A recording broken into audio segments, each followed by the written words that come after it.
Hello students, आपका मेरे channel smart study में स्वागत है। स्टूडेंट्स, आज हम शिक्षा निदेशालय की तरफ से दी जाने वाली कार्यपत्रक नंबर 27 करेंगे, जो कि क्लास 7 की है और विषय है विज्ञान। ये वर्कशीट 22 जनवरी 2021 की है। तो आइए शुरू करते हैं आज की वर्कशीट शुरू करने से पहले प्लीज़ मेरे चैनल को सब्सक्राइब कर दीजिए। तो आइए देखते हैं आज की वर्कशीट प्रकाश का परावर्तन। अभी तक हमने जाना कि प्रकाश सीधी रेखा में गमन करता है क्योंकि एक मुड़े हुए पाइप से गुजर नहीं सकता, परंतु जब प्रकाश पर एक पॉलिश किए हुए चमकदार सतह पर गिरता है तब क्या होता है। देखो बेटा, हमने ये देखा था, पिछली वर्कशीट में देखा था कि इस तरह से एक मुड़ी हुई पाइप रखी थी और यहाँ पे कैंडल रखा था। तो यहाँ से देखने पर हमें जो कैंडल थी वो नहीं दिखाई दे रही थी, जबकि हमने सीधे करके पाइप को देखा तो यहाँ पे रखी जो कैंडल थी वो यहाँ से हमें दिखाई दे रही थी। तो ये हमें पता चलता है कि प्रकाश क्या है, सीधी रेखा में गमन करता है। लेकिन अगर प्रकाश किसी चमकदार वस्तु पर गिरता है तब क्या होता है। तो आइए देखते हैं उसके बाद क्या है बेटा। जब प्रकाश एक चमकदार सतह पर गिरता है तो उसकी गमन की दिशा बदल जाती है, उसका पथ बदल जाता है। जैसे कि यहाँ पे कोई चमकदार वस्तु है तो प्रकाश इस तरह से आया है, तो अब देखो यहाँ प्रकाश तो हमेशा सीधी रेखा में गमन करता है, ये हम समझ चुके हैं। लेकिन जब वो किसी चमकदार सतह पर गिरता है तो वो क्या हो जाता है, वापस रिफ्लेक्ट हो जाता है। आया था इस डायरेक्शन में, उससे टकराकर क्या होता है, वापस अपनी दिशा को बदल लेता है। जैसे कि उदाहरण के लिए स्टेनलेस स्टील की चमकदार प्लेट, स्टील की चमकदार चम्मच, पानी की सतह प्रकाश की दिशा को बदल सकती है। तो अगर इन चीज़ों पे, जैसे कोई चमकदार चीज़ है उस पर अगर प्रकाश गिरता है तो प्रकाश की जो दिशा है वो बदल जाती है। ये सभी दर्पण की तरह व्यवहार करते हैं। और ये कैसा व्यवहार करते हैं, दर्पण की तरह।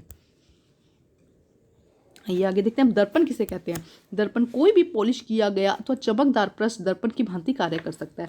तो कोई भी पृष्ठ जहां से क्या होता है, जिसमें से प्रकाश होकर आर पार ना जाए, ठीक है, जिससे टकराकर प्रकाश क्या करे, अपनी दिशा बदल दे, उसे हम क्या कहते हैं, दर्पण कहते हैं। तो कोई भी पॉलिश किया हुआ या चमकदार पृष्ठ दर्पण की भांति कार्य कर सकता है।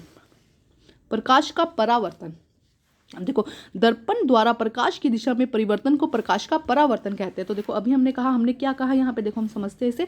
हमने यहाँ पे रखा एक दर्पण, एक चमकदार पृष्ठ रखा हमने, प्रकाश की किरण आई, हमें पता है कि प्रकाश की किरण क्या होगी, एकदम सीधी रेखा में आएगी। ये क्या है, प्रकाश की किरण। लेकिन क्या होता है, इस चमकदार पृष्ठ से टकराने के बाद जो प्रकाश है उसकी दिशा जो है वो परिवर्तित हो जाती है। इस दिशा में आ रहा था, अब परिवर्तित होकर यहाँ चला गया, तो इसे अब क्या कहते हैं, प्रकाश का परावर्तन। यहाँ पे समझो कि किसी चमकदार पृष्ठ से या दर्पण से टकरा कर प्रकाश की किरणें दिशा में परिवर्तन कर देती है, जिसे हम क्या कहते हैं, प्रकाश का परावर्तन। देखो, दर्पण द्वारा प्रकाश की दिशा में परिवर्तन को प्रकाश का परावर्तन कहते हैं। आगे देखते हैं बेटा। वस्तुएं तभी दिखाई देती है जब प्रकाश उसमें से परावर्तित होकर हमारी आंखों तक पहुंचता है। अब देखो, यहाँ पे कोई दर्पण है, कोई भी वस्तु है, उससे प्रकाश टकराया और टकरा के वापस क्या हुआ, यहाँ से इस दिशा में गया था, यहाँ से टकराकर इस दिशा में आ गया, और यहाँ से जब ये हमारी आंखों में पहुंचेगा, परावर्तित होकर हमारी आंखों तक पहुंचता है, तभी हमें वो वस्तु दिखाई देती है। वस्तुएं तभी दिखाई देती है जब प्रकाश उसमें से परावर्तित होकर हमारी आंखों तक पहुंचता है। आगे देखते हैं क्या कहा गया बेटा, समझना जरूरी है। देखो इसे, समतल दर्पण से प्रतिबिंब का निर्माण। समतल दर्पण से प्रतिबिंब का निर्माण। आइए एक गतिविधि के द्वारा इसे सीखते हैं। समतल दर्पण के सामने एक जलती हुई मोमबत्ती रखिए। मोमबत्ती की लो को दर्पण में देखने के प्रयत्न कीजिए। आपको क्या करना है, जलती हुई एक मोमबत्ती लेनी है और उसको समतल दर्पण पर रखना है। ऐसा प्रतीत होता है जैसे कि इसी प्रकार का मोमबत्ती दर्पण के पीछे भी रखिए। आपने यहाँ पे एक दर्पण लिया है, एक शीशा या कुछ भी लीजिए, यहाँ पे आपने एक कैंडल लगाई है, ठीक है, और उसको जला दिया। तो आपको क्या लगता है कि यहाँ दर्पण पे भी आपको लगता है कि एक कैंडल यहाँ पर जली हुई है ना। ऐसे शीशे में जब आप देखते हैं तो आपको लगता है ना कि दर्पण पे भी एक कैंडल जो है जली हुई है। जो मोमबत्ती दर्पण के पीछे प्रतीत होती है, दर्पण द्वारा निर्मित मोमबत्ती का प्रतिबिंब है। तो ये तो देखो क्या है, बिंब है। और जो यहाँ पे हमें दर्पण पे दिखाई देती है, जो शीशे में हमें मोमबत्ती दिखाई दे रही है, वो क्या है, प्रतिबिंब। इसे हम क्या कहेंगे, प्रतिबिंब।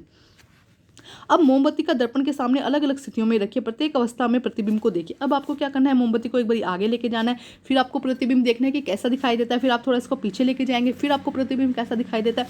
तो इस तरह से थोड़ा अवलोकन करना है यहाँ पे। तो देखो यहाँ पे क्या कहा गया है, समझो। आपको एक मिरर के सामने एक जलती हुई कैंडल लेके जाइए और उसको आप जब मिरर में देखेंगे, दर्पण में देखेंगे, तो आपको लगेगा कि दर्पण के अंदर भी कोई क्या है, मोमबत्ती रखी हुई है, ठीक है, और वो जल रही है। जब उसको पास लेके जाएंगे, दूर लेके जाएंगे, तो उसकी स्थिति, उसके दर्पण के अंदर की स्थिति में भी परिवर्तन होगा। तो देखो क्या कहा गया है यहाँ पे, समतल दर्पण में प्रतिबिंब दर्पण के पीछे बनता है। आपको दर्पण के आगे तो नहीं दिखता ना, यहाँ पे दर्पण है तो इसके अंदर दिखता है ना, तो क्या है, दर्पण के पीछे बनता है। यह सीधा होता है, जैसे कैंडल यहाँ पे है तो यहाँ पे कैंडल भी आपको ऐसी ही दिखाई दे रही है, इसी पोजीशन में कैंडल दिखाई दे रही है। वस्तु के साइज के समान बनता है, जितनी यहाँ पे कैंडल थी उतना ही साइज यहाँ पे होता है, तथा यह दर्पण पे उतनी ही दूरी पर पीछे बनता है जितना वस्तु के दर्पण सामने है। देखो यहाँ समझते हैं कि मान लो यहाँ पे आपने बनाया है, दर्पण लिया है और आप उसको यहाँ पे लेके खड़े हैं, ये हमारी कैंडल हो गई। तो बेटा देखो इसमें क्या होगा, जब आप बनाएंगे तो यहाँ पे जब दर्पण पे प्रतिबिंब जो बनेगा वो उतनी ही दूरी पर बनेगा जितनी दूरी पर आप दर्पण से खड़े हैं। अगर आप उसे पीछे लेके जाएंगे तो दर्पण में जो प्रतिबिंब बना है वो भी पीछे की तरफ जाएगा।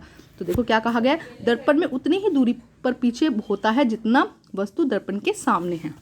ठीक है, ध्यान से थोड़ा सा समझना है बेटा। तो अब हम करते हैं क्वेश्चन आंसर।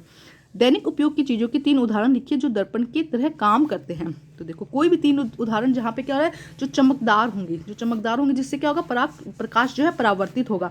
तो यहाँ से हम लिखेंगे आंसर नंबर 1, स्टेनलेस स्टील की चमकदार प्लेट, स्टील की चमकदार चम्मच, पानी की सतह है। तो ये हो जाएगा आंसर नंबर 1।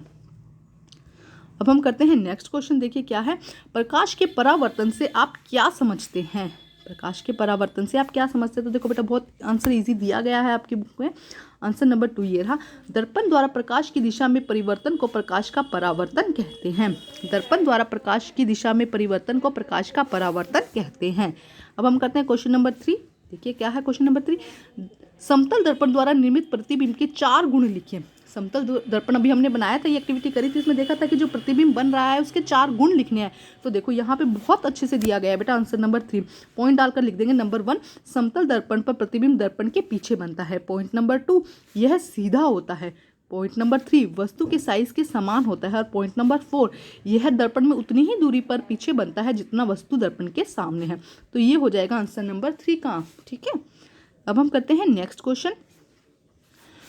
वस्तुएं हमें कैसे दिखाई देती है, बट जब वो प्रकाश से परावर्तित होकर हमारी आंखों में गिरती है तब हमें वस्तुएं दिखाई देती है।